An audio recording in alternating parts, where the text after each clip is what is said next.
So this entire movie is based on a lie? The blind side about these well-meaning white family that took in this black kid, not because of his ability, not because he was seen as a future NFL prospect, but because they had love and humanity.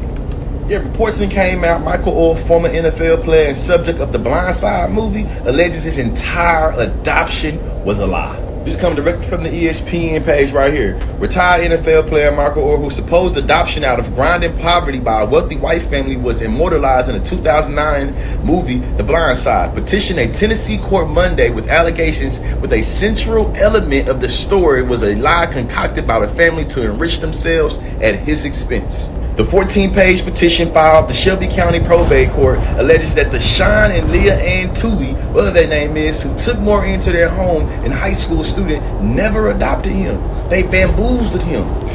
Man, Orr is writing the courts to ask them to end the Tui's conservatorship and issue an injunction barring for them using his name and his likeness. These folks been able to make business decisions on his behalf and his name because they tricked him into thinking they were adopting him when in actuality they Britney Spears this man. I remember when Britney Spears was under when she couldn't make no decisions for herself and her daddy played her. That's what they did to Michael Orr. Reports also say that he's seeking the full accounting of the money that the Tui's earned using his name, and to have the couple pay him his fair share of profits as well as unspecified compensatory and punitive damages. And of course, the family did not immediately return any phone calls to ESPN on Monday. And this is wild, right? They never adopted him, instead tricking him into signing a document making them his conservators and enriching themselves. What in the 12 years a slave is going on here now? All right, Shalom. This is Gamali Allah of Great Millstone, Atlanta. I want to give all praises to YAHAWAH, YAHAWASHI, YAHAWASHI. Double honors to the elders and apostles of Great Millstone. Shalom to all the Akim that are pushing out this truth and sincerity. It's going to be entitled, They Can Do No Good. All right. You can't trust them, man. You can't trust them. You can never trust an Edomite. All right. And, that's the title of this lesson. As you saw in the video, okay, you had that individual, what's his name? Michael O'Hare. All right, which he actually had a movie. I mean, it pretty much explains everything that happened, but he had a movie about him based off of his likeness. And, and I watched it, and they basically, I watched it when it came out. And, it was basically praising the so-called white family. It was like one of those end racism films, okay, where, it would get Jake on the side of so-called white people, where they can basically work together. And, they did a so-called good deed by taking in this this football player, showing him, helping him play, basically taking him in and making him big. But come to find out, they took advantage of Jake, man. They made money off his name. They tried to look like they was the heroes and, things of that nature. So, now he's suing them. But this is just another example how they can do no good, man. They can do no good. All right. And, even when they may seemingly, on the surface, it may seem like they're doing something good to the benefit of Jake. All right. In the back of their mind, and as a matter of fact, you can read that in Sirach 12. He said, which I'll get it in a second, but he said, basically he imagined how he can throw you into a pit. So in the back of his mind, he's trying to scheme on you. And,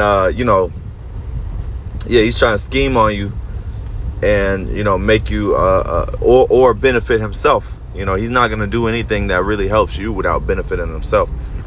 So this is Sirach 1:15. It says, that which is crooked cannot be made straight, and that which is wanting cannot be numbered. Okay. So, Yeah, that which is crooked cannot be made straight. Talking about the so-called white man, you know, the wicked.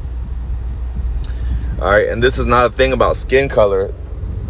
It's really a thing about biblical nationality. All right, Esau. All right, if your line goes back to Esau, no matter what color you may be, okay, you are destined for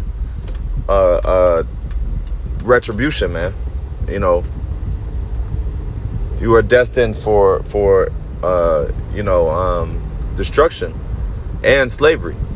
Okay, because of the atrocities your forefathers have done and are still doing today.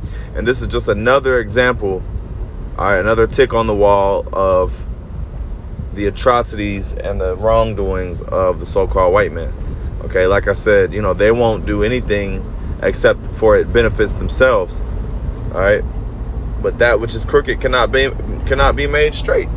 So even when they may seemingly think, you know, you might think, oh, this is a good person, they're going to adopt. They adopted that Jake, you know, they did a good thing, you know, because you would think, you know, you watch the movie and you know, they look like heroes. You know, they are looking like heroes. That's how you know there's always two sides to every story. Scriptures say, understand before thou judge. You gotta understand both sides, because let them tell it. You know, they put the dude on.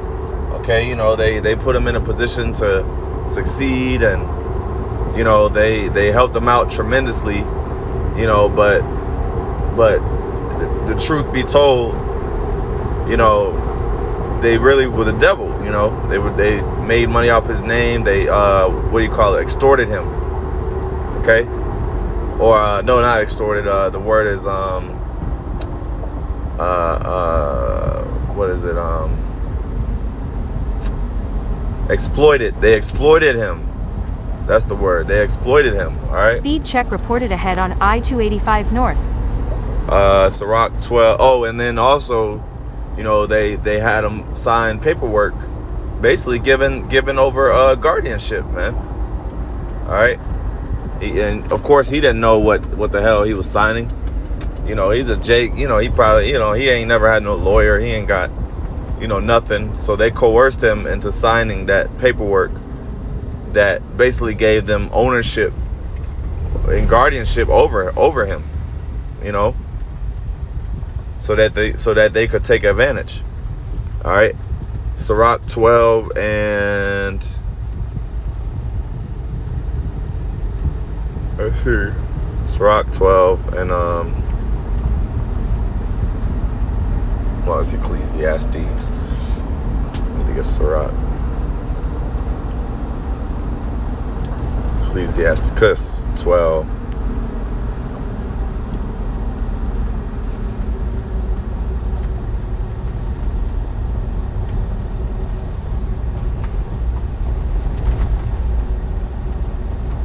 Let me find it where it says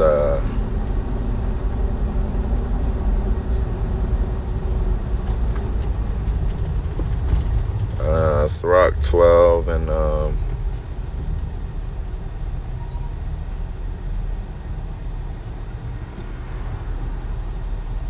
anyway, Sirach 12 and 10.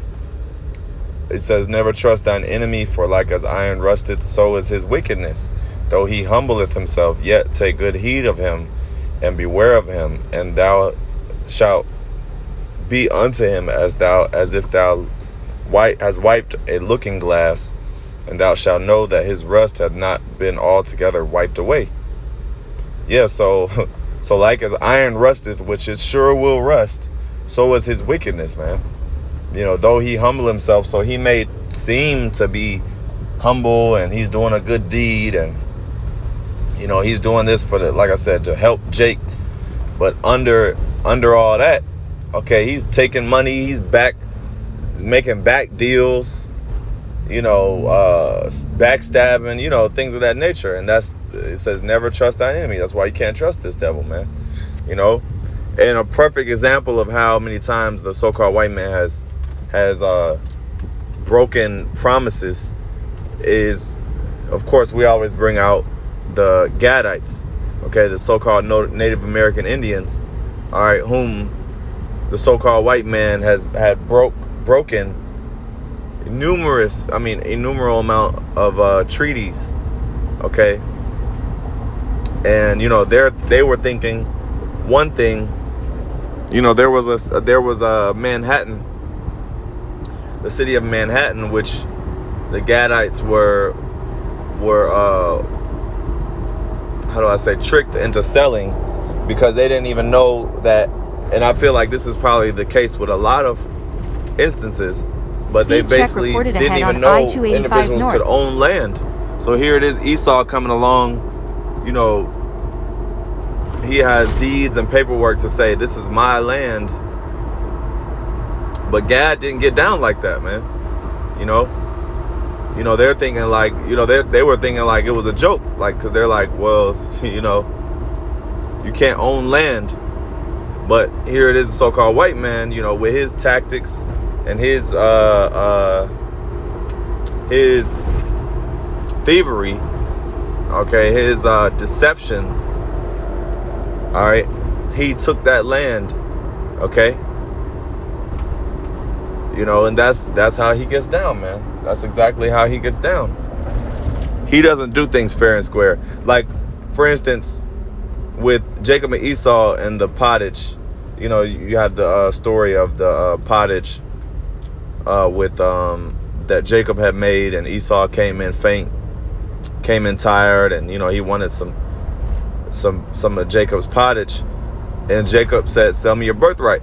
Jacob really didn't do nothing wrong, okay?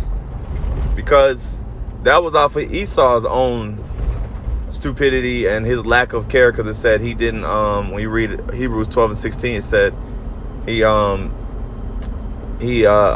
with his birthright, he despised his birthright, right? He despised it. So that was fair and square. If you sell something, let's say you sell a house for $5 or whatever it may be. Let's say you just sell a house for $5. Hey, well, that's your own, that was a fair and square deal. Now, the difference is, if I hand you paperwork and, the paperwork says to sell that you're selling the house for $5, and I don't tell you that, that's deception, because you're making an agreement off of false pretenses. You're making an agreement where the other party doesn't understand, okay? But the difference is, like I said, between Jacob and Esau is both of them understood the deal, okay? They understood the deal. So it was fair and square, all right?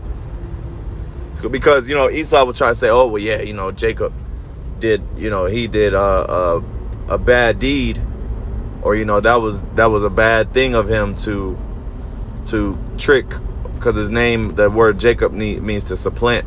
So they say, oh, well, wasn't it a bad thing for Jacob to supplant Esau? Well, no, that was a fair deal.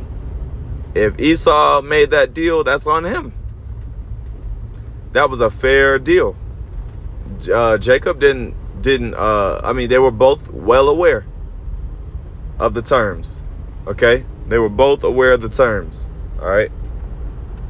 So that's that.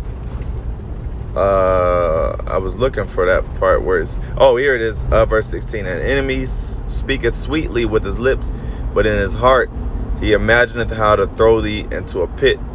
He will weep with his eyes, but if he find opportunity, he will not be satisfied with blood. And that's exactly what goes in line with what happened to with this football player Michael O'Hare. All right. An enemy speaketh sweetly with his lips. So they were speaking sweetly. We're gonna adopt you. We're gonna take care of you. We're gonna give you this money. We're gonna make this movie, and it's gonna whatever. I don't know all the details, but whatever they told him, I know it sounded sweet. So he's like, hell yeah, shit. All right, cool. But it says, but in his heart he imagineth how to throw thee into a pit. So yeah, they really didn't give a damn about that Jake, man. They just cared about themselves, man. They cared about benefiting themselves, making money, making tabloids and exploiting him and saying, hey, look, we made this individual. Look, we took this black guy from nothing we took this black guy from nothing, and look at him. He's, you know, in the NFL or whatever, you know, whatever he went on to become. But they wanted that credit, okay? They wanted all that credit. So that's what it was all about, receiving credit, all right? So that was pretty much the point. You know, Lord really edified. Just wanted to touch on those couple subjects. Anyway, I give all praises to YAHAWAH, BAHASHAM, YAHAWASHI, BAHASHAM, Kakodash. Double honors to the elders and apostles of Great Millstone. Shalom.